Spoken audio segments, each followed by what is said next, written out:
Yay! I'm live on YouTube. If you're joining me on this live, drop your name or an emoji or just say hi in the chat. I am going to try to change my camera. So the funny thing is, I'll stay at the start of this, is I do a lot of lives on Instagram. I'm like, especially since during the whole COVID situation. I was doing a lot of lives on, and just also too, if you can thumb up, if you can hear me, everything all good sort of thing. Make sure that I'm not talking to the weird freaking wall I'm staring at. Yeah, so I got quite popular on Instagram doing lives during the COVID era. And hey, Cassie in the house. Thank you. And I'm comfortable with the YouTube and Instagram live because it's pretty straightforward, and I've done lots of them.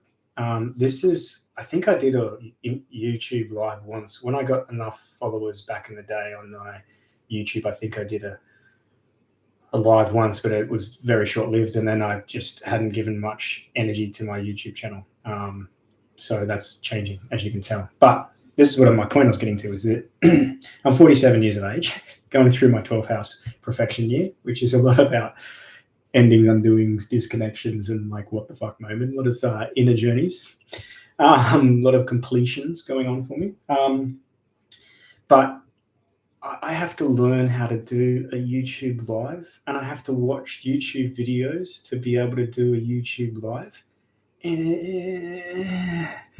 I don't know if you're of that vintage where everything you got to do for the first, you got to go and learn how to bloody do it. I mean, I'm fortunate that a lot of the good stuff on YouTube, but you got to sit down and watch it. And yeah, Donna's in the house, Cass is in the house, Jules, Jeffrey. Thanks for stopping by, guys. And if you've come over from Instagram, big kudos to you. Make sure you're subscribing to my channel because there's going to be a lot more content coming up. Anyway, my point I was getting to is I don't know how to fucking work the YouTube live. Because what I'd like to do is change over to the camera on my phone. It's much better than my camera on my computer. But anyway, we'll just deal with it for now. I am going to use a third-party streaming platform in the future, but again, I had to download the software, and I looked at it and went, oh, now I have to learn how to use that. So this is just from my webcam on my Mac, and it's not the greatest, especially in dull light. Anyway, it doesn't seem to be too bad. As you can see from this behind me, this is my scribbles. I've just done an hour-and-a-half video on the difference between the tropical and sidereal zodiac. One thing that gets my goat is when you have people that have learned that there is a difference between the tropical zodiac star signs and the constellation signs, and then they find out, oh, I'm actually not a Virgo, I'm a Leo, and then they start to identify with the other sign, and they reject the qualities of the sign which they were born under, and then they say, oh, it's true sky because look up in the sky, that's the stars. It gripes me because the vast majority of people, not everyone, not dissing sidereal astrology, I respect it. It's a different philosophical perspective if you understand that. But you can't just mix and match and adopt and go, I like that one, not that one. You know what I mean? You have to understand deeply what it is. So with the popularity of my recent YouTube videos, I've had a lot of people go, if you ever looked at it from the true sky, and I'm like, oh, I have to do a video. So this is the result of an hour-and-a-half video that I've just finished recording. Now I have to edit it. That's another thing you got to do when you're like me. You got to edit all this shit, so it takes some time. So that's going to be a two-parter coming out. If you're interested to know the difference between the two systems, I'm going to let you know. So in tonight's video, if you're joining for the first time, welcome. There's 23 of you in the house. Giddy up. Make sure you hit the thumbs up. Another thing you can do, and I'm not much of a fan of this, but if you want to, you can. I think you can do like a donation button and a super chat. I have a guy that I follow and I have followed for a very long time in the US, and he guided me through some deep stuff. And he's a subconscious past life regression therapist named Q Reeves.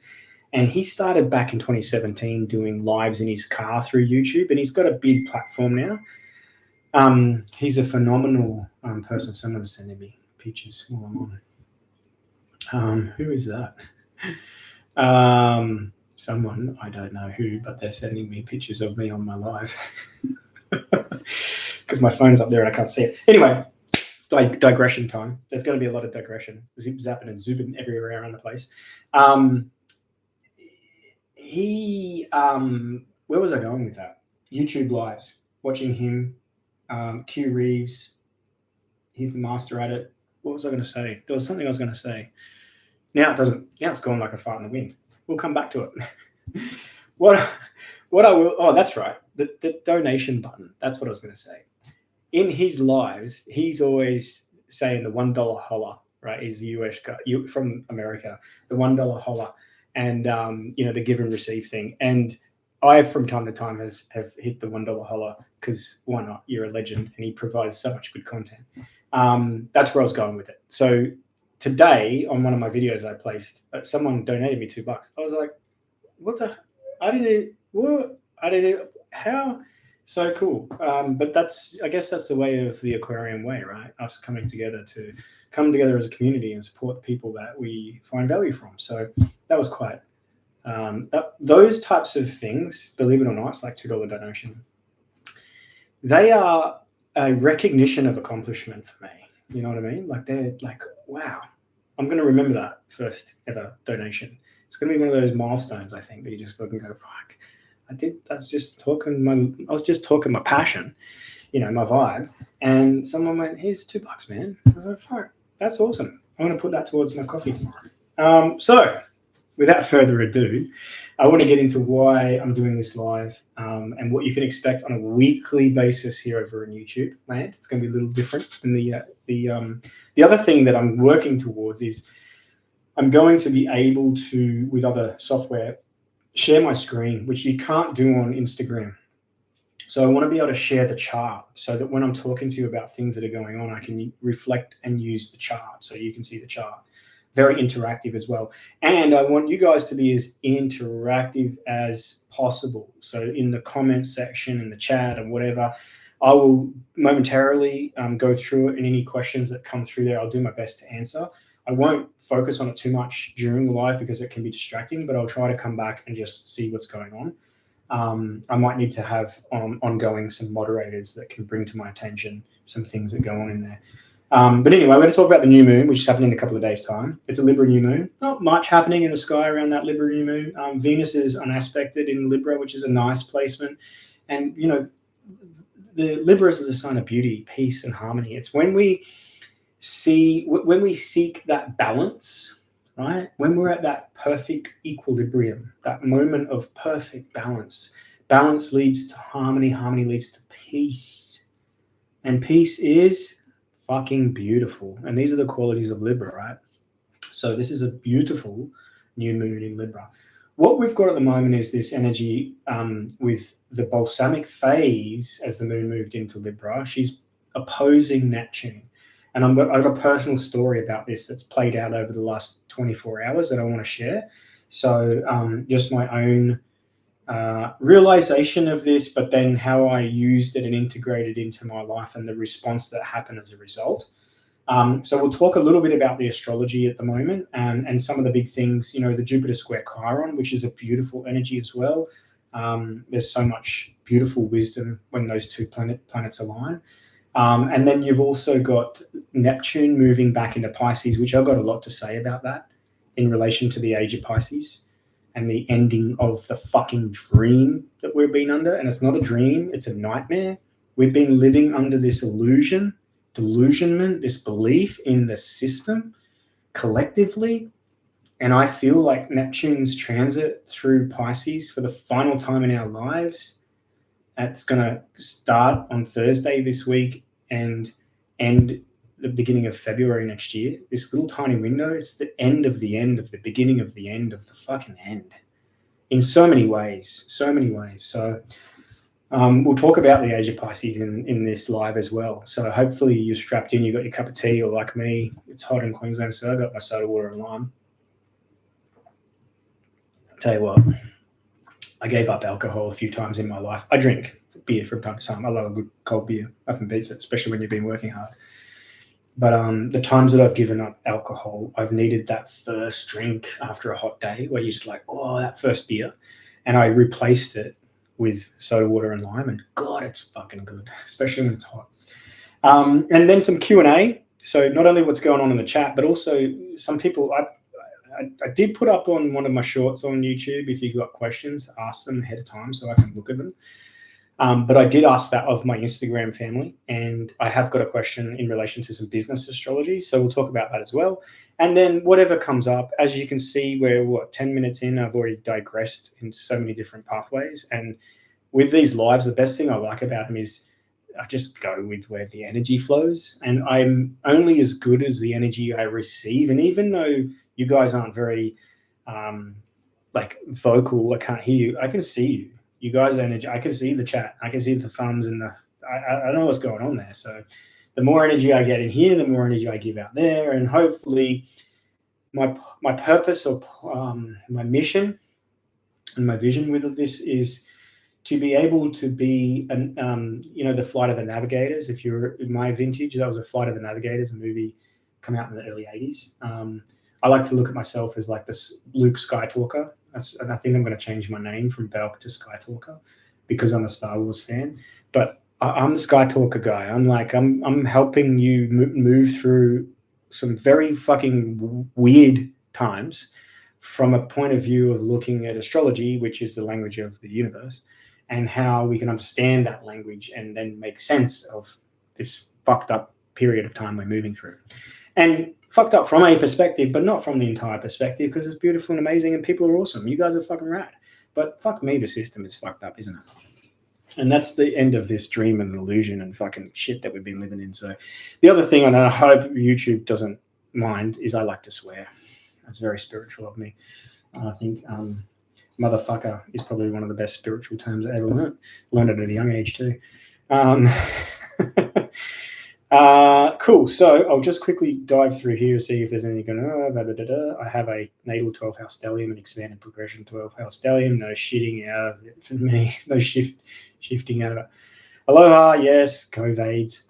Great to see more Aussies astrologers. Thanks, yeah, astrologers. Libra Sun, Taurus Moon, Sag Rising. Yeah, Sag Rising as well, me.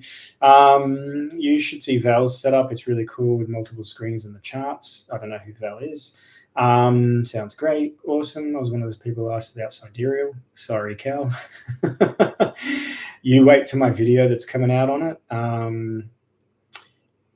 One thing I've learned on the journey of awakening and the, let's say, challenging of ingrained belief systems is don't attach too tightly to any knowledge.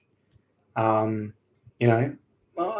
you say, I know, then you've attached to that knowledge, and that doesn't allow for shifting of your perspective in certain things. So the globe is one of those things, right? We hang tightly to that knowledge that we learn and we believe and we've been told and we've seen and and it's very hard for people to let that go. I'm not saying you, Kelly, because I know how you think, but in relation to that, and I'm not suggesting that it's flat either. I'm just saying it's definitely not a globe in my point of view. But if information, knowledge came out contrary to both, I would be open to shifting and changing. So what I found confronting and tiring was people that would say to a professional astrologer who's been practicing this now for 8 years, that has looked into all different forms of astrology and settled with the one that I use for very good reason, that yes, I've looked at the sidereal astrology. Yes, I know that it's not really in this constellation, but you don't understand. If you're telling me that, if you're the person that says, but I'm a Pisces and I'm not this because I'm that, and it's the true sky and the real sky. If you're the type of person that says that, you don't understand what the astrology is based on, or what the zodiac is based on. So, and then where the constellations derive their meaning. So that mess there, it's an hour and a half of video to try and convey that point so that you have the understanding, and then you can make up your mind. And then if you choose to, go down that path and whatever, cool, but don't keep sending me messages going, anyway, that's just, what happened? Cool. You guys are just chatting amongst yourselves. I like it. Good stuff. If you don't like swearing, lemon lime fizz is cool, but apparently it's alcoholic. If you don't like swearing, yeah, there's the door. Neptune is my least favorite planet. That's interesting. Visionaries, poets, mystics, people on the stage, actors, creative types, very Neptunian type people. It can be deceptive. Why? Because things become a little bit idealistic and we can get carried away in a fantasy or a dream or an illusion, and we can be easily deceived. So we've got to be discerning, but Neptune's kind of cool. Yeah. Okay, so the new moon in Libra. When the moon moved into Libra, which is only a few hours ago, on the opposite side of the sky is Neptune sitting at the 0 degrees of Aries, which is the first degree of the zodiac. However, Neptune's retrograding back into Pisces. And on Thursday this week, Neptune will dip back into Pisces. So from Thursday this week until the beginning of February next year is the final transit in our lifetimes of Neptune through Pisces. And I feel this is very fitting to this final resolution of this illusion and dream and belief within this toxic system in which they have conditioned us to live. Now, I'm going to speak more on that, but we'll come back to the moon at the moment because we're going to this new moon. So there's two things happening that make us a little bit more sensitive, receptive, and open to subtle energy, psychic energy, and to the other side. And that is one, the moon in opposition to Neptune, and two, the moon in its final balsamic phase. We're in that waning phase. The moon is losing light. You'll see no moon anymore now. We're going to have a dark moon period. It's always right before a new moon. We have the moon completely disappear. Now, the moon rules the subconscious. So the light can sort of go out and make us much more sensitive and receptive on a subconscious level. And our subconscious deals in symbols, right? Its language is symbolism, right? The rational reasoning thinking masculine mind, the logic mind, is thoughts, thinking, thoughts, ideas, opinions, all that sort of shit. Whereas our subconscious mind's more intuitive. We receive, we channel, we get a download, an aha, epiphany. Things just symbolically make more sense to us. Why? Because that aspect of consciousness is much more open. Now, you put that balsamic moon in an opposition to Neptune, and Neptune dissolves the boundary of what is real and unreal. In other words, what is physical and non-physical. So strong Neptunian 12th house Piscean people are usually gifted psychic type people. And even if they're not, with a little effort, they could become very psychic. Some of my close friends, good friends and colleagues, I can name two off the bat. One, because everyone knows him in Australia, David the Medium. He is a Pisces. He's an 8th house Pisces. Hope he doesn't mind me telling you that. I'm sure he wouldn't. And then I have a dear friend who's a brilliant psychic. Hopefully she's here tonight, Nat. And she's a 12th house Sagittarian, but dominating 12th house, right? So 12th house, Pisces, and Neptune energy, much more cyclically attuned. And everyone is, irrespective of those placements, but they tend to be just more naturally that way. Everyone can develop these qualities and sensitivities, even, fixed, stubborn Taurus. Very physical, earthbound Taurians can do this. But for some people, it's just more easier and natural, right? So the 12th house, Pisces, and Neptune, if they're strong within your chart, there's a good chance with little practice that you could be very psychically open. So collectively, when the moon is balsamic, losing its light, going dark, and it opposes Neptune in the sky, we can all become a little bit more psychic and sensitive. So recognizing this, I did something very spontaneous yesterday. So in 1988, my grandmother passed away. It was on my father's side. She was a Virgo. And she was a lucky woman, even though she died at the age of 60. And the reason why she was a lucky woman is because she won a prize home, So she went in the lottery, one of those RSL lotteries, And I think it was in 1984. And she was living in, I think it was may have even been Cheltenham in Melbourne, maybe. I'm pretty sure they lived in Cheltenham. Fuck, as long ago. I was maybe 8 or 9, maybe younger when she won. And she bought a back then, she bought a $20 ticket. So it's probably the equivalent of a $100 ticket today. She bought a $20 ticket in a house on the Gold Coast and fucking won it. So she won a house on the Gold Coast. I think they won a car and a boat too. I can't be sure. Or maybe they just bought a car and a boat. I don't know. Anyway, but they definitely won the house. So she and my grandpa moved up here in 1984, I believe it was. And we lived in Victoria. And then she got bowel cancer, Virgo, right? Virgo rules the bowels. She got bowel cancer, and how they, what the medical system did back then in the 80s in relation to bowel cancer or polyps and colloids and that was to up your fiber. So she went on a full strict high bran diet, and shortly after that, she died from bowel cancer in 1988. And then my grandpa lived in that house until he passed away. And I think he passed away in 2006, maybe. So anyway, they're buried in the same plot in a cemetery on the Gold Coast. And I've been there a few times, obviously, to their funeral and a few visits, but haven't for a long time. And so she was a lucky woman. My grandfather, on my father's side, he was the manager of the National Australia Bank in South Australia and then Victoria for his branch. And he worked for the National Australia Bank for 40 years without one sick day. And when he retired, the board of the National Bank and everyone took everyone out to dinner and gave him this whole big thing and said, holy cow, like you never had a sick day.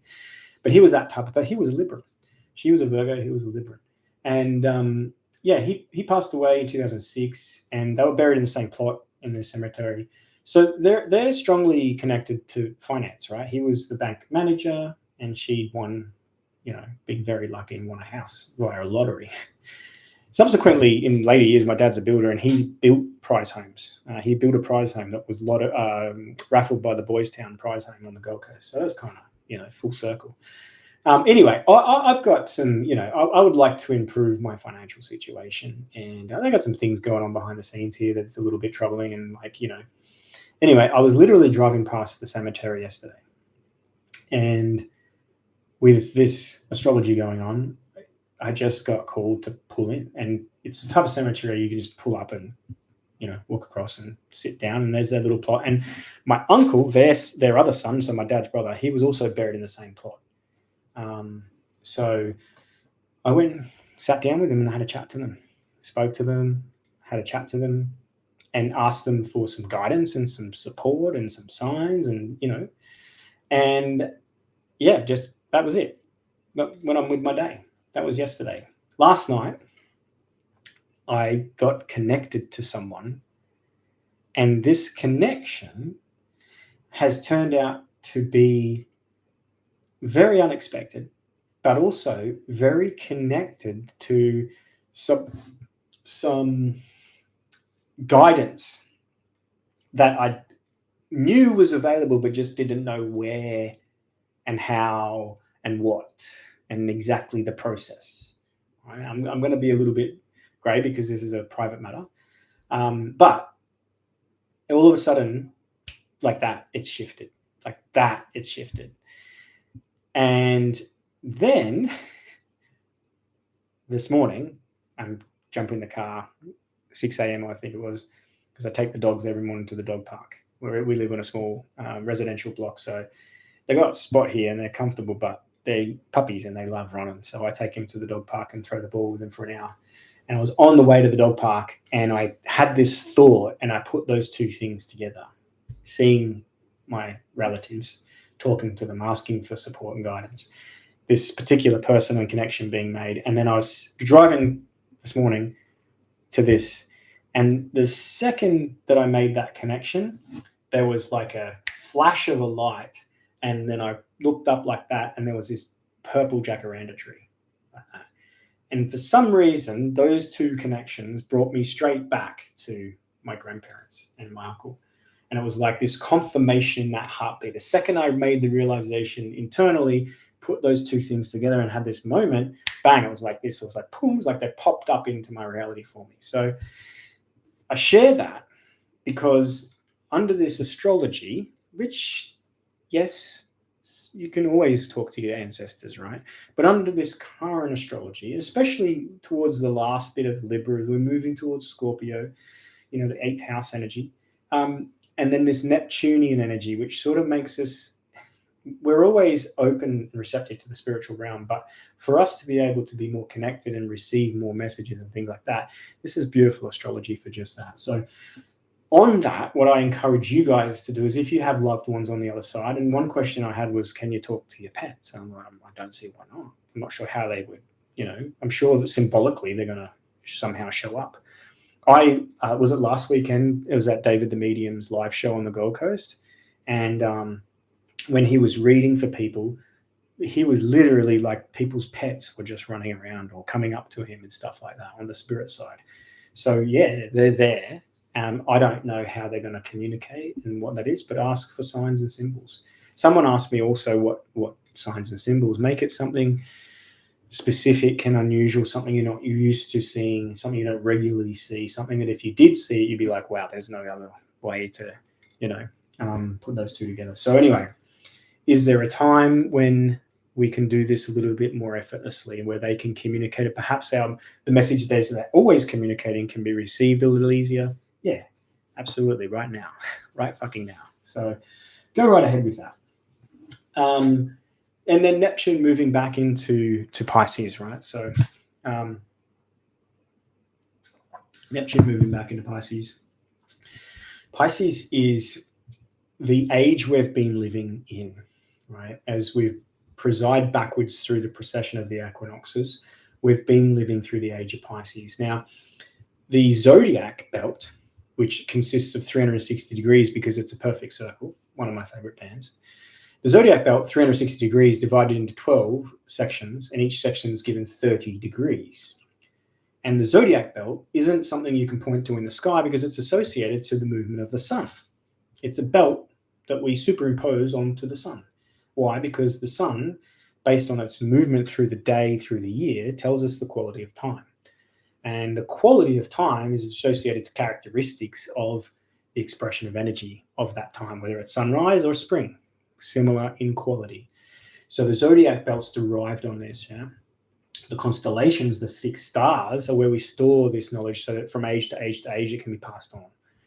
And we move backwards through this big constellational wheel every 25,000 years. And we spend roughly 2,000-ish years in each sign, right? To each constellation. These are what's known as the ages, right? Or the epochs that we go through. The constellations aren't divided, well, the star pattern of them aren't divided into equal 30-degree sections. So some constellations are bigger than others. They span over the 30-degree mark. And Pisces is one of these particular signs. The constellation, the star pattern in the sky that they say is Pisces, is much broader and bigger than our 30-degree mark of the zodiac of Pisces, which is only 30 degrees of a circle.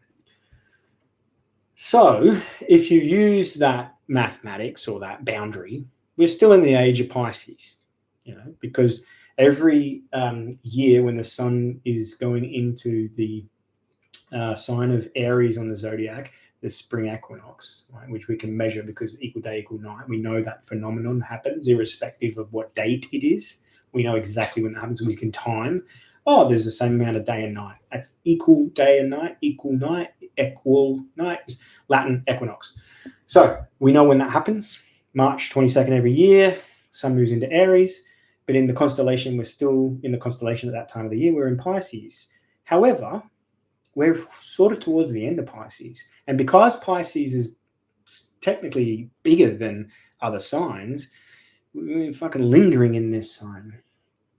If we were to superimpose on these constellations boundaries of 30 degrees, then we are already in the age of Aquarius, because that boundary, we've crossed that point. And we would have crossed that point in the 1800s.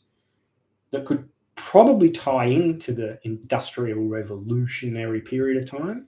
You could say that that's probably, if we had a boundary, like a fictitious line at the boundary of 30 degrees of Pisces, we would have passed into the age of Aquarius.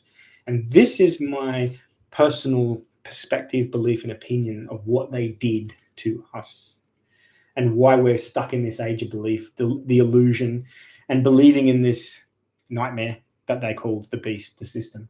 And it's got nothing to do with government. The government's an arm of it. It's got to do with the Crown and the Vatican. Okay? The Crown and the Vatican. And they cleverly got together and derived this system in order to enslave people into this fictitious idea of who they truly are, and to claim ownership of your soul. And this is all done through your birth certificate plus your placenta and the development of what's called your straw man. And there's a lot of information and content, which I'm not going to go into the details of that. But I'm just going to say that that development of that system was overlaid, right, onto the collective humanity, people of the world, especially the emerging countries in the New Age and the Industrial Revolution, through trade and commerce. They were able to then cast this net, this invisible net, which is like a cage of consciousness. And they were able to do it in a way, and they used fear as a mechanism for anyone that pushed against it or tried to come outside of it. In other words, well, we're all in this together. And what that has done consciously to us is that's kept us in this age of Pisces, right? Which on the negative side, yes, it's the age of oneness and compassion and forgiveness and brotherhood and sisterhood, right? And the common man, and it's the age of the underdog, so to speak, right? But it's also the 12th house associated Pisces. It's the age or house of imprisonment. And we are consciously imprisoned through this system, right? And it's so clever that we don't even know, because why we believe that we've been conditioned to believe through the education system. That's what it is. That's how it is. We don't know. We don't know. We didn't know. We haven't known. We haven't had the knowledge of the information that we know how, right? That's changing. That's changing in a big way and rapidly, and it's changing fast. But what that has done is it enabled them to linger us in this collective age of Pisces longer than we should have been. And if you want to sort of think, well, we are in the age of Pisces because Pisces is a constellation, so therefore it must be still a Pisces, right? Look to the symbolism of Pisces versus the symbolism of Aquarius, and look to the world and tell me what you think in relation to these things. Symbolically, commercial air travel, is that closely aligned to Pisces or Aquarius? Go. Hopefully, people are 46 here in the house, and there's 22 likes. So if you're liking this, make sure you thumb up.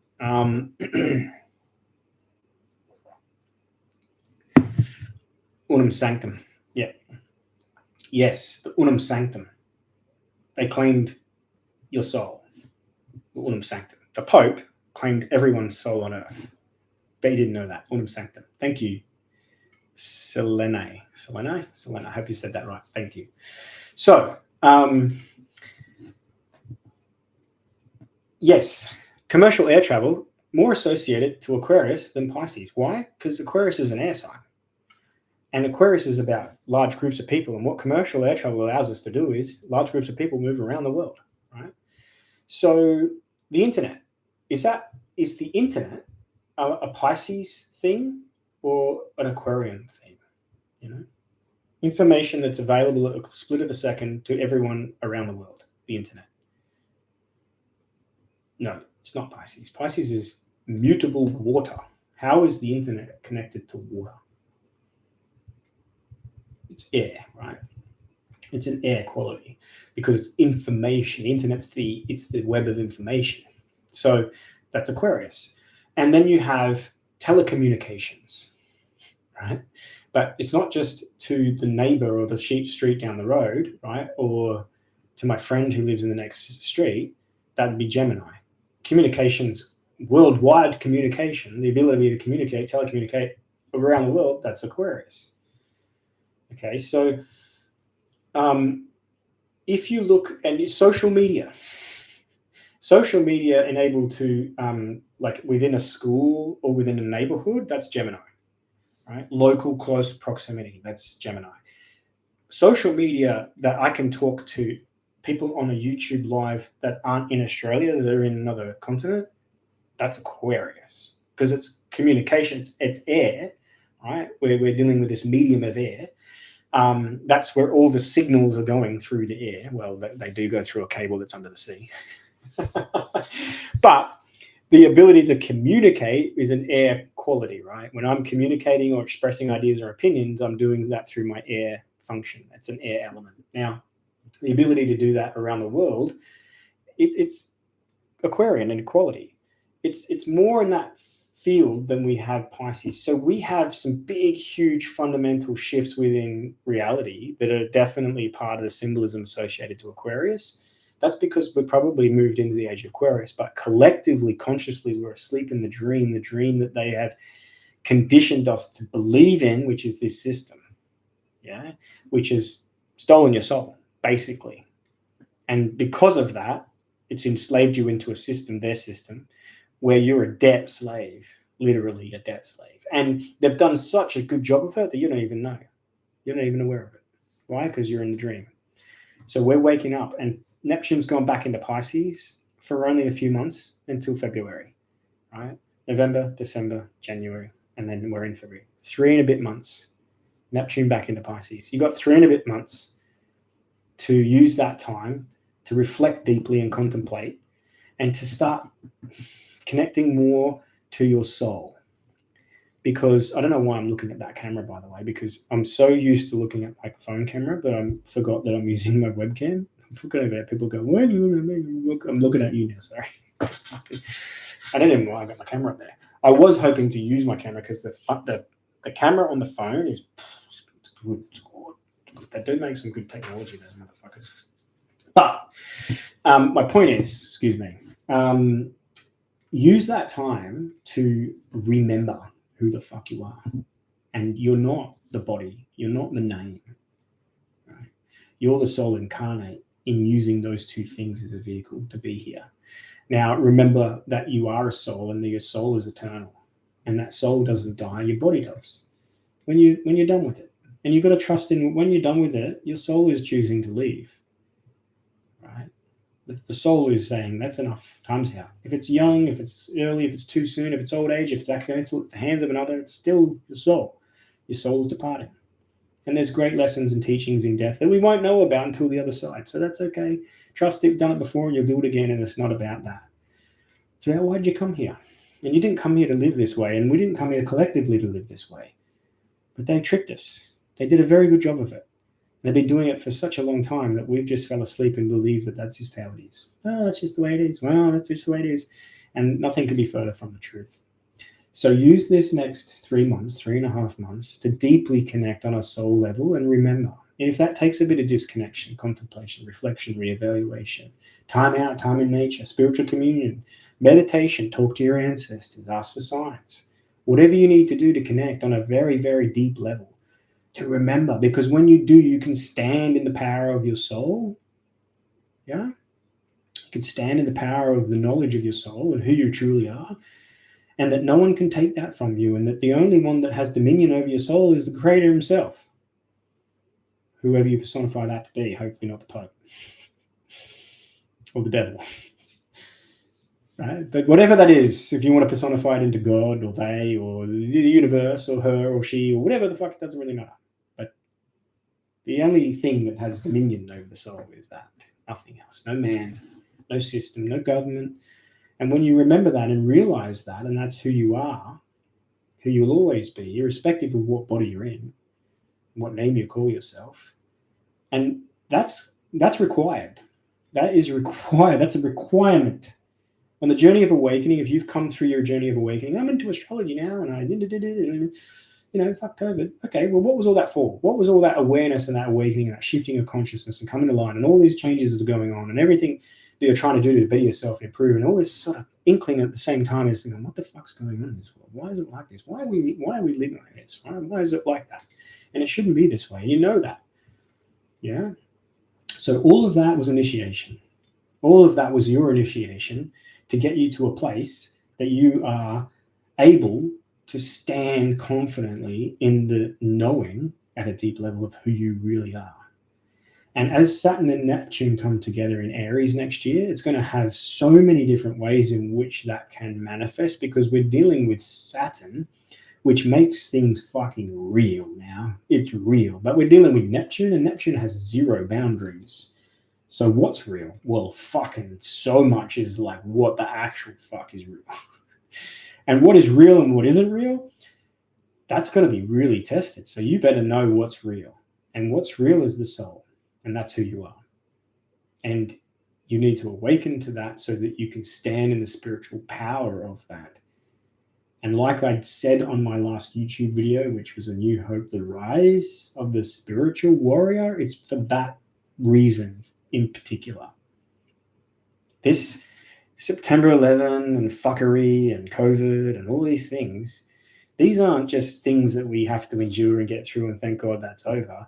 These are recognitions and reminders of what happens when we fall asleep and what lengths they can go to continue to maintain that control and that restriction and that disempowerment and that power over you. Like that's, and you know, there's a big talk around the digital identity, and the fight is not against digital identity. That's just one little thing that it's the next in a long line of things that are going to come this way. That's not the fight. It's much, you know, more bigger than that. The fight is for the soul, yeah, ultimately. And it's an age-old fucking battle that's been going on for millennia or longer. And you came here to fight in that battle. If you're listening to me in this channel, if you're on your journey of awakening, if you push back or at least woke up, or then even just woke up post-COVID and thought, oh, fuck, you came here to fight this battle.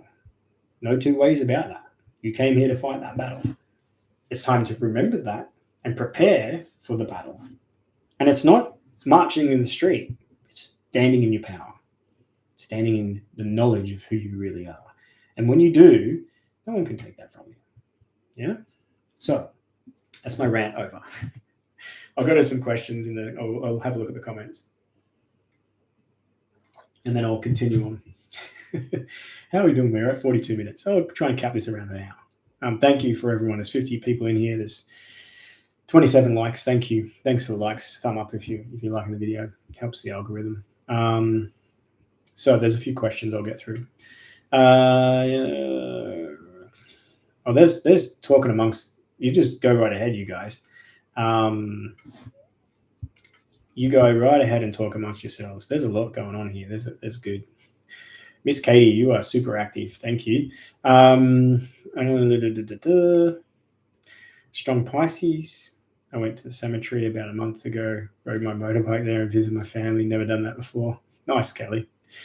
Yeah, it was amazing confirmation. Absolutely. Powerful time to pray and meditate. Absolutely. Jacaranda remind me of exam times when I was a kid. Contact with my ma. Oh, this is all stuff in relation to that. The dream. Bleed through and blending with these religious wars still raging with the Christianity surge in America. Interestingly, there's two things. If you want to do a bit of homework, look up the short animated film called I Pet Goat 2. Rewatch that and rewatch that and rewatch that. And look, every time you do, you're going to see more symbolism.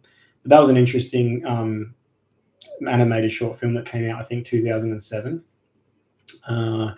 That symbolically depicts a very lot. And there's another one called In Shadows. And I think there's an In Shadows too.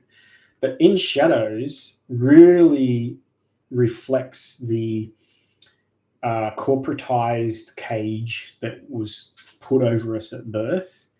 And it does show you both of those videos. So one is I Pet Goat 2 and the other is In Shadows 1 and 2. They are quite uplifting. They're quite somber and dark to begin with, but then they finish well. So look at those. Now, they're not telling you how reality works, but they're symbolically foreshadowing certain aspects of reality, so they're good to watch. Yeah. Overseas travel. So travel as an overseas thing, Jupiterian. But when we want to connect with people in community on a large community, we go to Aquarius. Yeah, so, and it's about the communication aspect of it.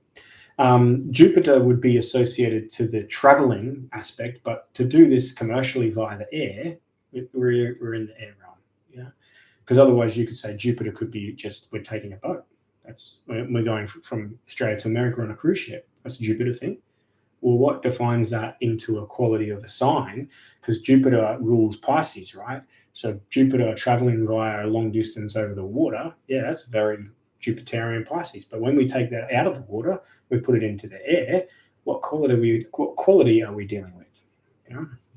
So we're dealing with Gemini because he's the communicator, toing and froing of messages, but they're dealing with it on a large scale. So we take that Gemini quality, which is very local, and we put it into big sections. So that's Aquarius.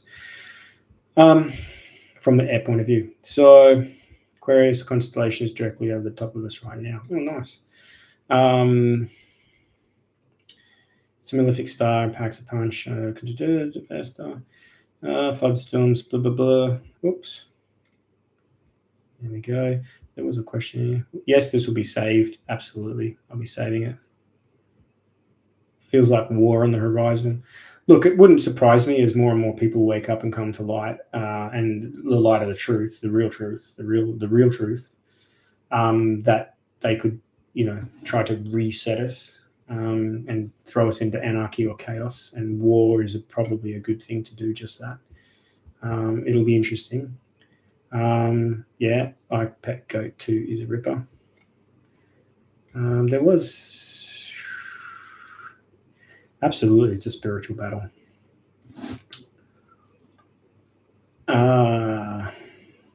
Yeah, I got a lot of thoughts on the 31 or 3i Atlas or whatever it is, and they are that it'll pass by and it'll be just one of those things that we don't talk about ever again. So I don't think. I think it's like misdirection is probably what it is. PSYOP, not to suggest that the actual thing isn't there, but also like all of these different stories and theories and everything that comes around. They'll come and go and they'll ebb and flow and they'll be just like that. My idea of interspace travel is that it's consciously not done, not physically done. That's my belief. Yeah, I don't know how you would look up the astrology of 3i Atlas. And comets and asteroids and things can have specific meaning in astrology, but they're very nuanced.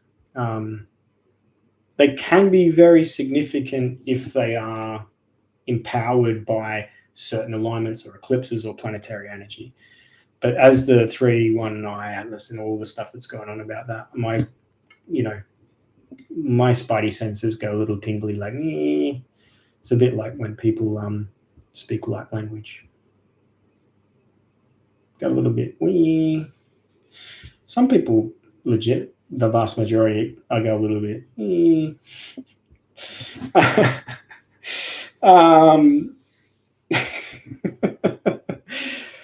There was a question. Sorry, I missed it. What was it? Can't find it now. It doesn't matter. Oh, question. What is your opinion about the massive solar flares that have been crashing the Earth in recent days? Look, that's another thing as well. There's a guy online, a Suspicious Observer. I started following Suspicious Observer in 2012. And that guy is always crapping on about solar flares and things like that. And not to say that solar flares aren't real, but if you think about solar flares from the perspective of a heliocentric model, where the sun is huge and 93 million miles away, then you're like, oh my God, solar flare. But if you think of a solar flare from the perspective of the flat Earth, and the sun is about 3,000 miles up and about 30 miles across, so it's very small and local, I don't know, maybe there's something else going on. and maybe solar flares are just another thing that they can go, oh, there's a solar flare that's happening. So I listened to that. I think it's Ben. I can't remember his surname. Ben, Suspicious Observer. He's very good with his stuff, but when he first came out, and I don't know if he still does it, at the end of his videos, he'd say, eyes open, no fear. And I remember a person that I well respect who's quite consciously advanced, let's just say. He was a bit of a mentor through my journey. He was always telling me to be cautious of people that say those types of things and program you into those. Like, they literally telling you all these things to be afraid of, but at the end tell you not to be afraid. So, yeah, he's the biggest proponent that I know that speaks about those things. And I'm not suggesting they're not happening, but I just don't fit them into the heliocentric model because I look at the Earth from a flat model. So, you know, is there other things going on? Is there other galactic currents, energetic currents, like things happening that way? Is there some other cause? Is there some other thing that they're just sort of saying it's a solar flare? I don't know. I'm open to it, but I don't know. I keep a little bit of a like that when I look at those things. That's just me personally.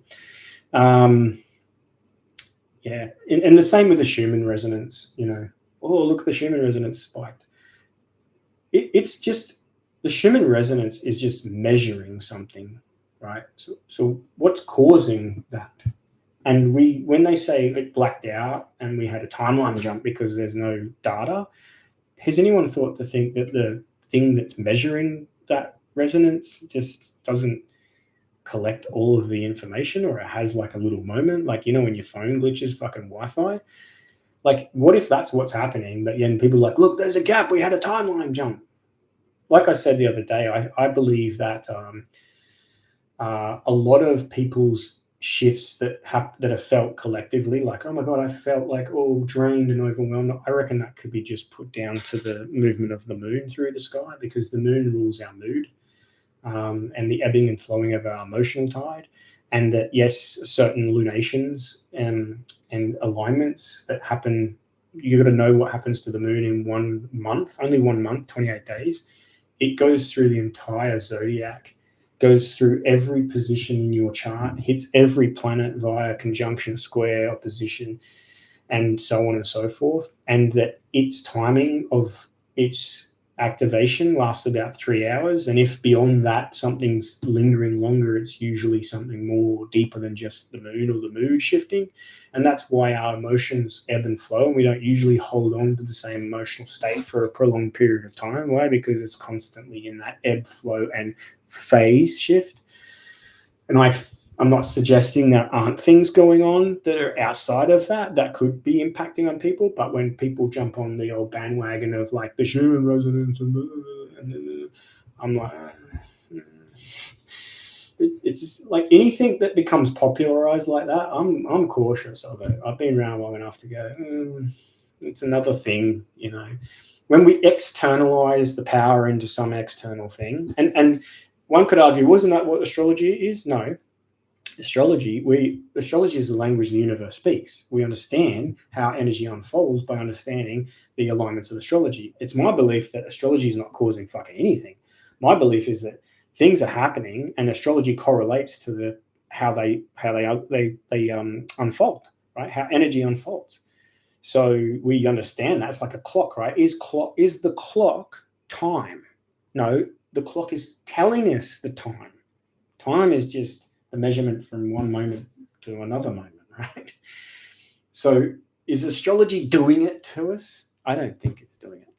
The sun definitely has an effect, because if you took the sun away, or if you went in a darkened room for a year, that's going to impact you. And if you're ever ill and not feeling good, what does the doctor say? Go get some fucking sunlight, right? So the sun, we could argue, yeah, there is an impact and an effect of the sun. And one could say that the moon could also have some sort of impact on us. It's, yes, more subtle.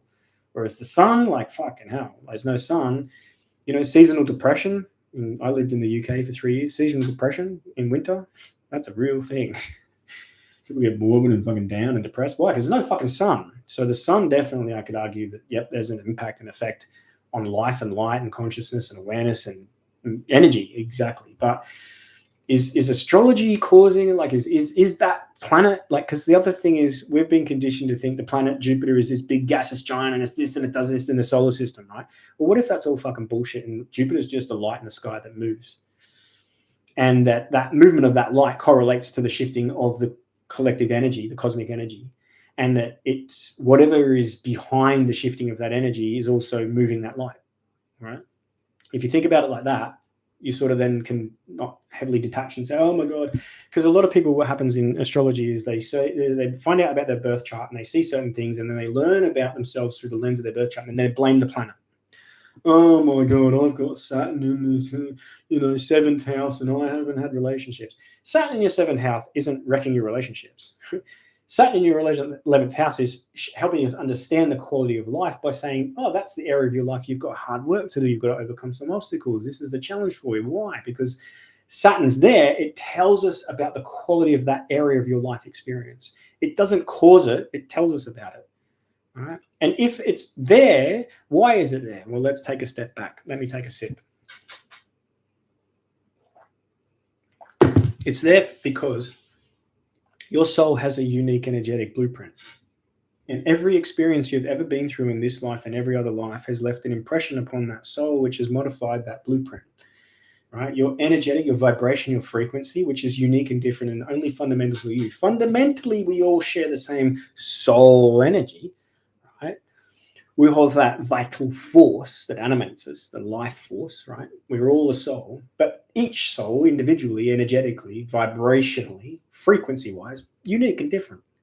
And that the universe is also energetic. So you have a soul and the universe, right? And there's a connection between the two, but there is sort of like a fluid thing that happens here. It's not like that is that. There's a relationship between the two. So your soul's energetic, right? And the universe is energetic. Your soul has a unique energetic frequency. The universe is constantly in a state of ebb and flow and flux, changing its energetics constantly, right? Astrology helps us understand how that unfolds. Now, at the precise moment that you were born, there was an energetic match between your soul and that of the energy of the cosmos depicted by the planets at the time of birth. In other words, the universe is a giant lock and your soul is a key, and every now and then you fit. And because you fit, bang, energy allows you to be here and materialize into a new life form. So therefore, if we look to the stars at the time of birth, we can say, you match that. You're a match energetically, right? Why? Because every experience you've ever been through has modified your soul's frequency, and that's the frequency of it. It just so correlates to the position of those planets at that time. They're the clock, and they say, oh, that's what conscious time it is. Yep, here comes Sally. Why Sally now? Because Sally matches. Here she is. Here she is in another life, right? So boom, you can come into another life. Therefore, when we understand and we decode the sky, we can understand you. It's not because the sky was like that you are this way. You already were this way. You got a chance to come here when the sky was that way because energetically there's a frequency match. Hello, vibration, hit the like button. Is that blowing your head? If you thumbs up, or if you don't like it, you can leave. No likes? No, okay. So, Saturn in your 7th house isn't fucking up your relationships. You're fucking up your relationships. Saturn in your 7th house is teaching you and telling you, what you got to do in that area of your life.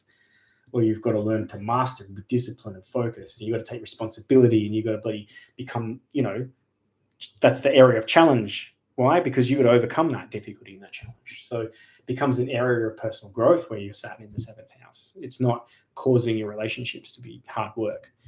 You're causing your relationships to be hard work. Saturn in the 7th house goes, yeah, it's hard work. It doesn't come easy. Saturn doesn't come easy, right? But here's the beauty of the Saturn is that you get to become the master. When you overcome the challenge, the adversity, the difficulty, that's when you go into maturity.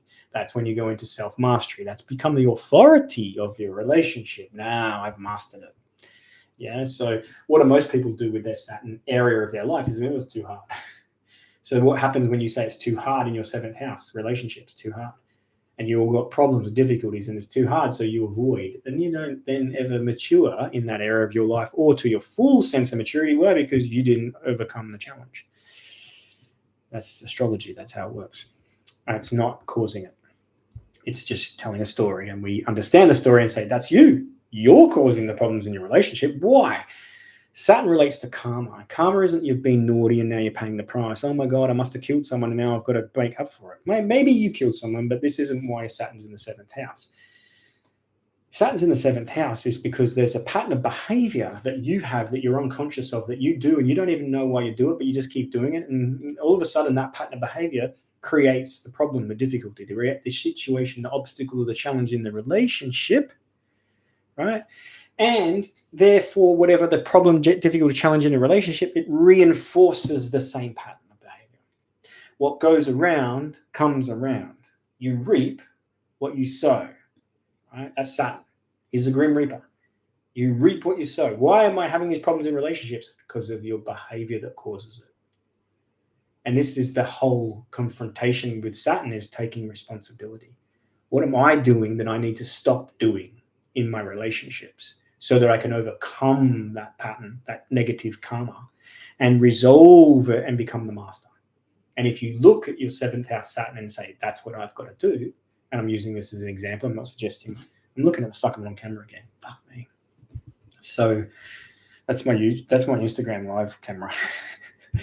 So sorry about that. I know you're here. I'm talking to you guys, but maybe Sally's over there. So you go, okay, that's the karmic pattern playing out. And how do I overcome my karma? Change your behavior. Stop doing that. Stop doing whatever it is. How do you know what that is? Because it's creating the problem. What's creating the problem? You're creating the problem. Your current behavior is creating the problem. You're probably even unconscious of it. And what do we normally do? We blame and project. No, it's not me. No, it's not me. Yes, it is. What do you need to stop doing? What do you need to do differently? What do you need to start doing so you can resolve that karmic loop? And you can get off the karmic train. And what goes around now comes around is only good things. Why? Because you become someone different. You made the change. And that's one of the gifts we have for physical life, is that in the physical body, with this short 70, 80, 90-year life, we can make massive changes to our behavior in a body, which causes huge karmic evolution. Why? Because the stress and tension on the physical body is so immense that we can rapidly evolve and change. And in one lifetime, you can seek enlightenment in one lifetime. You can obtain enlightenment in one life if you so set about to do it. Most people don't. But if you did, you could. Whereas in the spiritual side, without a physical body, that might take 2,000 years of evolution. Maybe longer. Maybe you wouldn't ever. Why? Because there's not the right stress tension on the physical, on the soul in the physical form for that change to occur. Whereas in one lifetime, you can do massive work. And that's why you came here. You didn't came here, well, you came here to experience, but you came here to change, to grow, to evolve. Don't keep doing the same thing. Do it differently. But they've tricked us. They've tricked us into the belief that that's just what you got to do, and that's just the way it is, and there's nothing you can do about it. So what do we keep doing the same fucking thing, and what do we keep getting the same fucking shit? Does that make sense? Is it all? Hit the like button. There's lots of thumbs in here, but yeah, or is it the heart button you got to hit? I don't fucking know. I'm new to this YouTube shit. There's the heart going off. I can see it. There's 42 likes, 56 people. Come on, let's get those likes above 56 people. Come on. Funny. There's a lot going to be coming in the comments after that rant. Sorry, I can get on a tangent. Everything's energy in the solar burns for real information, intelligent information. Cool. Look her up. My personal opinion is Mother Nature's always the last laugh. Absolutely. People that say, we've got to protect the earth and all that. Absolutely, we do. We've got to protect the earth. We've got to become good custodians of the earth and its natural wonders and creatures. Absolutely. But let me tell you something. If we fuck around too much, we don't have to worry about the earth. We have to worry about each other. Because the earth will just go ka-choo, and we're gone, and the earth will recover, because that's what it does. I don't know if you've ever heard this story of mine, and I'll tell it really quickly because we're at the hour mark now, and I want to keep this to just on an hour a bit. Plus, I have a life outside of social media land.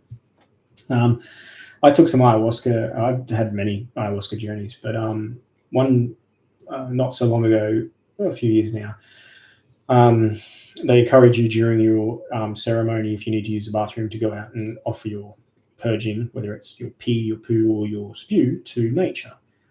And I went out and started peeing on the ground. And all of a sudden, all the plants in the grass turned and looked at me.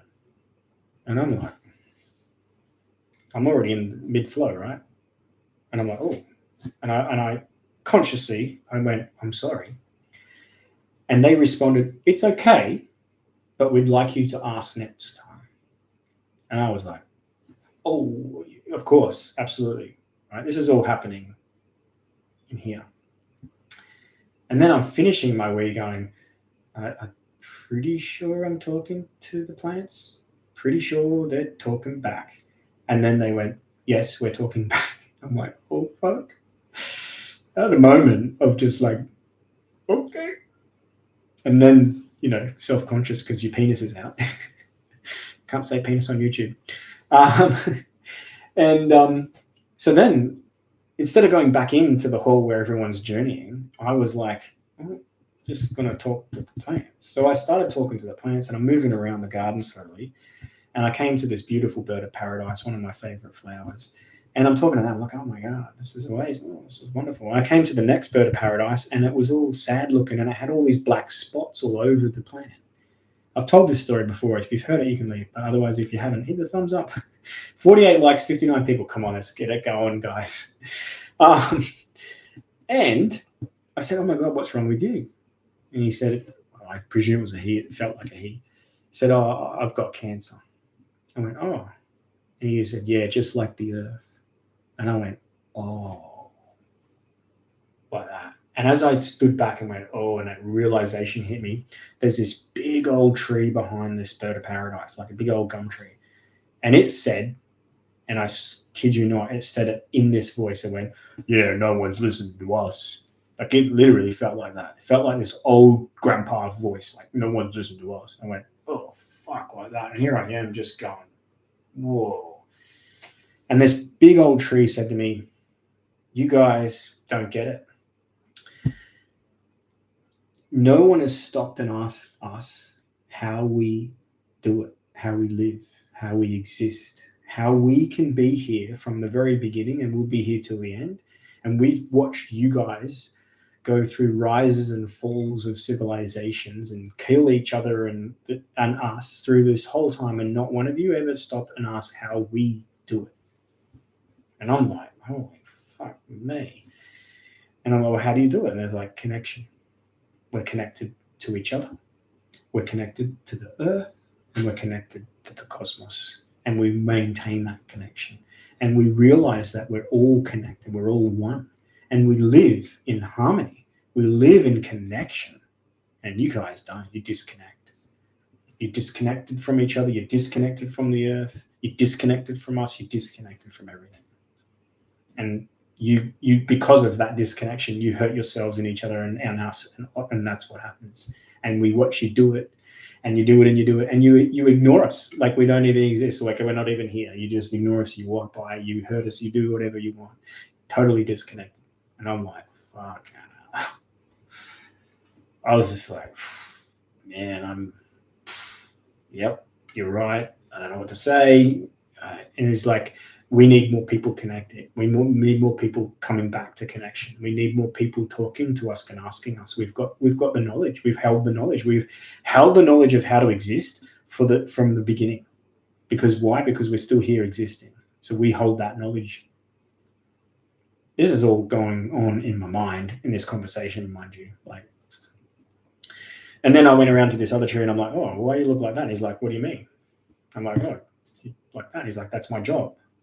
I'm like, your job what? He was like, my job to look this way. That's what I do. That's what I look like. I was like, oh. I was like, okay. And then someone came and said, hey, you've been outside too long. You're not allowed to be outside. You've got to come inside. And I went inside. And I've had a few moments. But I have to remember to connect and go back out and be with nature and be in the trees. But I don't even know how I got into that conversation. It was probably one of your comments. Nature. Oh, yeah, Mother Nature. That was it. Mother Nature's fine. If you want to meet her, pop her up in ayahuasca ceremony. Yeah. You can take mushrooms. You can sit in the tree. You don't have to do any psychedelics to do that connection. I'm sharing that because that's what I was doing at the time. Yeah. So there was one question, and I don't know if she's here, but it was Beware526 from Instagram, and she wanted to ask a question. So I'm going to answer her question because she's the only one that asked the question. And I think a lot of my Instagram followers are like, "Hey, YouTube man." And if you've got a question, you want to put it in the comments right now. I'll do my best to answer it, and then we'll call it a night. It's 8:09. I know for everyone outside of this beautiful paradise we call Queensland, it's later. But she had a question in relation to business astrology. She wanted to know if the fundamental. I keep looking at my fucking phone. Yeah. Don't know why. If the fundamental principles of natal astrology and business astrology were aligned, and yes, the answer is yes. Think of anything that has a beginning, anything that's birthed, anything that's created has a birth chart. And what that birth chart can help you do is understand how whatever that was created will unfold, right? And when you're looking at an entity that's not a soul, there's certain things that are just very black and white. That's the way it is. That's the money house, that's the promotion house. That's your customer side of things. I know there's a lot of new followers and new subscribers and things. I've got 59 people and only 50 likes. Come on, 9 likes, and we can get it. Let's get the likes higher than the people. Let's do it. I don't know if that's possible. 61 people now. Shit, we're going to have to ramp it up. So if you go back and watch the video I did on the Broncos NRL final, in that video I show you a chart where we create a chart for the beginning of the event, and then we can understand the event and how it unfolds by looking at the chart. So business is not unlike that. The difficulty that people have with business astrology is they don't know the birth time or start date for their business. So a quick hack to that is to do a relaunch, right? Like reinvent the business. So you might change the logo or the name, or you might just do a promotion to sort of like have a new beginning, and then if you do that, we can elect the chart for that. So electional astrology is that we go forward in time and we look for the optimal time that astrology suits what it is you're trying to do in your business, because the beginning has a birth chart. And if you have a new beginning, we can say, right, this is the new beginning of this phase of the business, or we completely just reinvent it.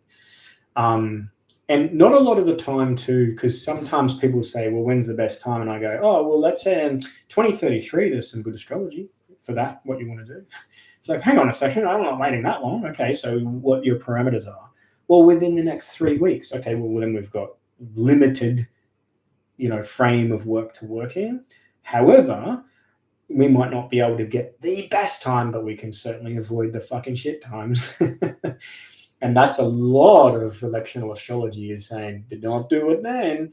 I once did an electional astrology for 2 lesbians getting married. And they were very defined in relation to the time parameter. I'm like, the window you've given me, I can't find anything in there that I would feel comfortable in advising as a good time for that. Oh, what about this? What about? I'm like, yep. And I would give them the reasons why I didn't think it was a good idea. They didn't listen, and they're no longer together.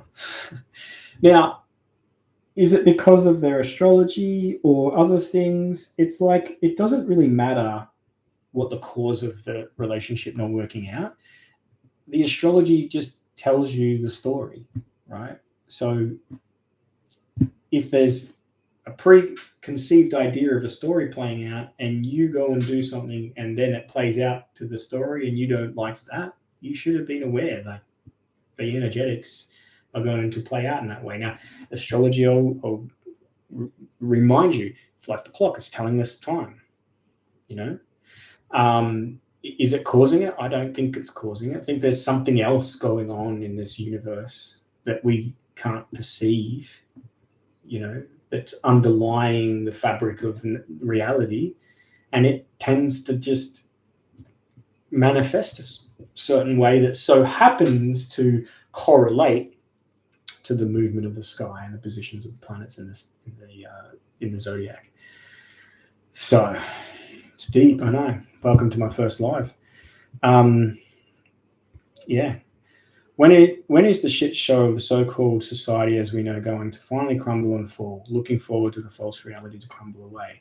Look, I mean, Saturn-Neptune conjunctions historically tend to relate to the disillusionment in the old systems and a crumbling of authority and, laws, boundaries, rules, and things like that, and even governments collapsing.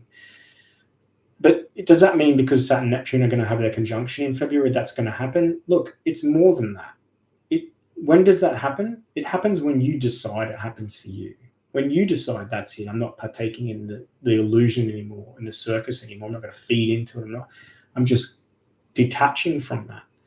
So if you do that, you lead the way for others to look to you as a leader and someone that can help inspire them and the courage that it takes in them. And all of a sudden, if your life starts to improve and you're starting to, irrespective of what the fuck's going on in the zeitgeist, in the matrix, you're just like loving life. People are going to go, hang on, well, the economy and all that. And you're like, it's not my story. And then they're going to go, it's like the whole, when Harry met Sally and the woman's having the orgasm and she's like, I'll have what she's having. So you go and have an orgasm in your life. Create a life that you can orgasm every day, and people are going to go, what the fuck? Can't you see the world's collapsing, they're pedophiles and all of that? And you're going to be like, yeah, but I'm just orgasming. So people are going to go, well, what am I going to choose? I'm going to choose the collapse and or I'm going to choose the orgasm. There's no rules here in that sense. You can choose whatever you want. You want to choose that reality. If you're waiting, well, here's the thing that when we go, when's it going to happen? We're waiting for it as if like it's something that's going to happen. It's happening when you choose for it to happen to you. Like this is a story that you're buying into. And what they're doing, right, the powers that be, is they know what cosmic time it is and they're using that map to overlay onto it their fucking story that keeps us trapped in it. Well, that's just a story. It's not the only story. Because astrology is like there is a huge broad spectrum of the way things can unfold and flow. And that's why certain eclipses can be fucking like timed to where people are going through massive fucking chaos and what the hell. And on the other side of that, eclipse could mean, holy shit, I just had a baby or won a house. How can those two things be true? Well, I thought the eclipse was something bad. Well, it can be, but also it can be fucking amazing. So you got to look at reality like that. Well, when's it going to shit show? When you decide. When you decide to stop living that. You say no. And up until recently, in the last maybe 5 to 10 years, it's been there, but up until recently, a pathway for us to actually literally step out of the system, to completely separate oneself from it, a pathway has now emerged and is emerging and is becoming more accessible. And all you have to do is seek that out. So that's what I would say is when does that happen?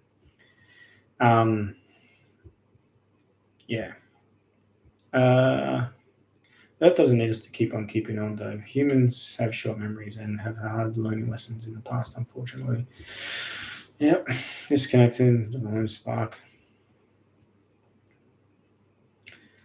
Yeah, you can, my partner will remind me you don't need psychedelics to have a psychedelic experience, but it's helpful. And if you're a person that's stuck in your brain or you're busy or, there are support out there for us to be able to have experiences that are more transcendental, whereas it can be done through starvation, so fasting, and also it can be done through breath work. It can be done through meditation. It can be done through near-death experiences. It can be done through trauma as well. Someone having a traumatic experience and all of a sudden have a spontaneous awakening. So, but also it can be manually done through plant medicines and, psychedelics. So it's up to the person to navigate that on their own accord as to the way they want to do it. So with 57 likes, with 60 people, can we get 3 likes? Can we get 3? And then I'll call it a night.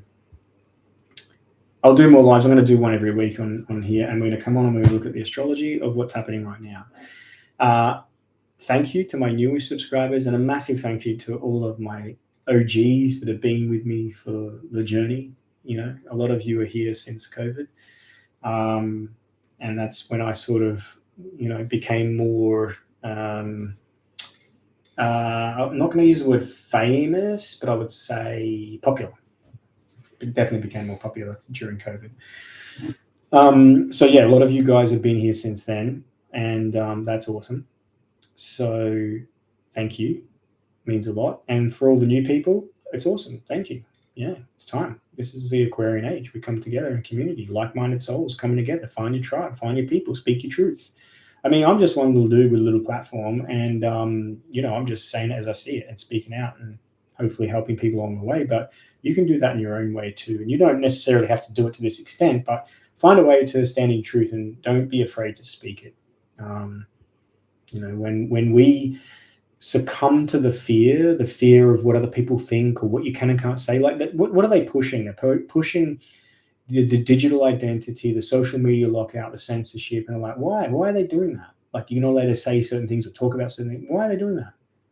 Because they don't want us finding out. They don't want us coming together. They want to keep us oppressed. They want to keep us in this illusion and in this nightmare. Why? Because they benefit from us when we're in that state. So fuck that. Fuck that. What's up, Barry? Yeah, COVID was good times. I once did a live on Instagram. We'd just gone into a lockdown. That toilet paper was gone. You couldn't buy it. Luckily, we got our Who Gives a Crap.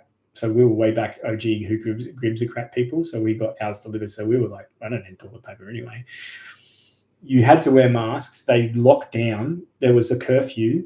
And like, it was full on. And I did a live, and I dressed up in a fucking hazmat suit with a mask. And I did a live in my front garden at like 8 o'clock at night, pretending I was coming home from Woolies, and like fucking making sure my neighbors weren't seeing me, and scurrying inside, and then taking inside, and then taking so I was a pest controller. So I had like fucking old respirators and shit. And I took all this stuff off. I'm like, oh my God, thank fuck. COVID didn't get me. And then I'm like, oh, I just been to the shops, and then I started pulling toilet paper out of the Woolies. We were having so much fun. I was playing drums a lot of my lives as well. It was a really rocking good time. And most people were like, eh, and I was like, fuck that shit. Fucking biggest scam ever. Anyway. Yeah, it was fun. Good times. Italy was worse. Fuck. Yeah. Melbourne was up there. I was in Melbourne for 6 lockdowns. And it was on the 6th lockdown that I left on curfew in the middle of the night. Gone. And then navigated my way through the checkpoint in Queensland. So yeah. What if entities can manipulate the timing of your natal chart to make it more challenging? What if our horoscope is like being branded with a barcode in the time clock planetary matrix? What if entities can manipulate the timing of your natal chart to make it more challenging? In other words, are you suggesting entities are manipulating the timing of your birth? Here's the thing, right? Who determines the birth? Mum? Hospital? Right? No, your soul. Your soul is determining the birth. That's why people go, he's due on this day, and it comes early, or premature, or late, or is cesarean, or whatever, right? That's soul timing. So because the person intervened and perhaps that's what has to happen in the physical realm just for the birth to happen, right? You just got to look at it like that place. I don't think an entity in that process can intervene in the process of your birth. I think they can probably be present. But you could sort of say, but someone come in really sick or in a horrific way or blah, blah, blah, blah. And it's like, yeah, but why did that soul want to be in that body at that time when it came here? Why has it chosen that experience? Right? I think when we start to look outside of ourselves and say, well, hang on, I didn't choose this. I didn't choose my my birth chart, and it's something it's a trap, right? For whatever reason, when we incarnate in a physical form, we have limitations to our experience here because our physical body has limitations. We can't hold our breath forever. We'll die, literally, in your physical body, right? We can't have certain injuries to our physical body because the body can't live, right? So that we can't jump off a building and it's 10 stories high and land on the ground and be all good because there are limitations in the physical form. Now, one could argue, is that just an idea and just like, are we imagining it? But because we believe it to be true, it's real, like the Matrix, jumping off the building and things like that. Yeah, maybe, but I don't know. I'm not that advanced consciously to understand it from that point of view. But what I will say is if I jump off the building that's 10 stories high, I'm going to fucking die. So we've got to understand that whatever those limitations are they satanic because we're in a body and we shouldn't have been born and all of that? I think there are souls lined up waiting for a fucking body that want to come here, that want to experience this, that want to endure. When you return on the other side, and I have this in very good, authority from my own work, from my friends and colleagues, when many, many respected people that have talked with people in states on the other side. I do it through regression therapy. That on the other side, it's like everything, understanding and accepting and knowing and like appreciating, right? In the physical form with our ego, it's like, no, I don't want that, or I didn't want this, and I don't want that. No. It's all ego. It's all ego. So that dissolves when you transition across the veil onto the other side. And then it all makes sense to you from that point of view. And it probably all made sense to you prior to here. There's a great book, I can't remember the artist, the author, sorry. There's a 2-series book. It's really good. And pre-incarnation, your main guide, will say, are you sure you're ready? Are you sure this is what you want? This is going to be hard. This isn't going to be easy. You're going to be doing all these things. And you're like, yeah, no, I'm good. And then likewise on the other side, when you transition across and you meet your loved ones again and your guide comes in and you have that, life review, the same thing is like, like, it's okay. We love you. You're awesome. You did a great job. What about that little thing that you went to do? You didn't do that. Okay, we'll try next time to do that. Yeah, I'm going to try next. So it's like this process, you got to look at it like that. When we're in the physical form, we get this amnesia and we don't know and we can't remember and we're trapped and we're fucking stuck in a mundane aspect of life. And it's easy to sort of, buy into this reality. So, that's how I sort of frame it in the sense of how to understand. I don't think it's torture or pressure or like that. The other thing I get a lot, and I'm very cautious, when people say, this is my last life, I'm not coming back. I'm ready to never come here again. I'm already advanced. I'm an advanced soul. Usually that person has like a fucking long way to get and a lot of fucking work to do. When people say, this is my last life, I'm like, sure it is. But anyway, we digress. It's just my opinion. And it's like a farm, right? Opinions is like fire. Everyone has an opinion. Not everyone wants to smell them. So that's cool. If you don't want to smell my opinion, I don't mind. But that's just how I see it. Yeah, you get it, Kelly. Attending a school and each year you forget everything you learn. I wouldn't sign up for that school. You did. You signed up for that school. The ego didn't. Who you think you are didn't, but your soul did. Yeah.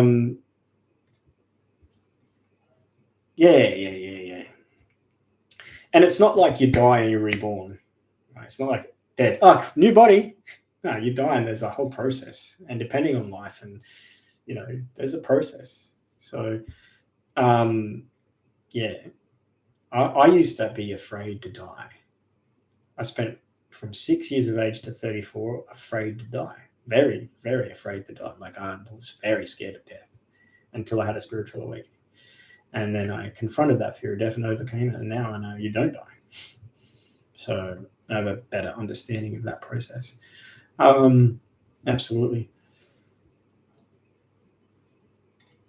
Yeah, there's definitely old souls, 100%. There's definitely people that have been here a long time and wisdom keepers and things like that. But to suggest that, oh, this is my last life, I mean, if I was in the presence of an enlightened being and someone that had reached that level of consciousness, I'm pretty sure they would have the ability to decide from a soul perspective whether to incarnate again. And I'm pretty sure they wouldn't say, no, this is my last life, I'm not coming back here. And I'm pretty sure they probably wouldn't even say anything about it. It'd just be an acknowledgement of a knowing. So anyone that's saying it and proclaiming it, I'm like, spidey senses, ding, ding, ding, ding, ding, red flag, red flag, red flag. It's an hour and a half, 60 likes, 60 people. You guys are fucking awesome. Thanks for tuning in. I'll save this and put it up on the thing, and I'll see you on the next live in a week's time. Otherwise, wherever you want to go, if you want to get a session, I got a little bit of availability next week, and then I've got a few weeks booked out. And we're moving into that time of year where I do my year ahead readings. So literally, once I release that deal, you probably won't get in until February, March of next year. So if you're keen and you want to get a session, those that are booked in this week, I know some of you are in the chat. Yeah, can't wait. It's going to be sick. All right. Peace out.